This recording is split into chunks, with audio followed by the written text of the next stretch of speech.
Right now, China controls the South China Sea. And China has hypersonic missiles that would put every one of our 12 aircraft carrier at the bottom of the ocean within the first minute of a confrontation, of a real hot water confrontation. And so if China wants to invade Taiwan, it's going to be able to do it. The principal interest that we have in Taiwan is TSMC, which is the Taiwan microchip company that provides microchips for all of our weapons, all of our missiles, all of our jets, all of our airplanes, our refrigerators, our automobiles, etc. The fear that the neocons are pumping up is if China gets a hold of that, they'll be able to make those things and we won't. And that's not true, because that facility cannot be reproduced.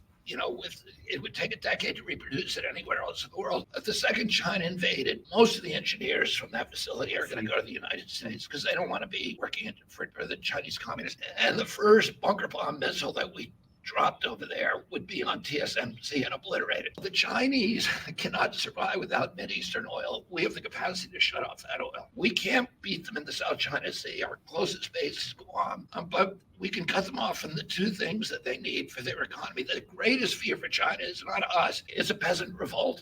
And that's going to happen if they're cut off from either Mideast oil or from Walmart, because their economy stagnates immediately. So they don't want a hot war with us. We spend 3 times on our military what they spend on theirs. And, it's not going to be a good war for anybody. A few years ago, you could have made that same argument about an indirect war with Russia. Look, can't say NATO didn't want. That's where it gets a bit debatable, considering what happened with NATO expansion to the east.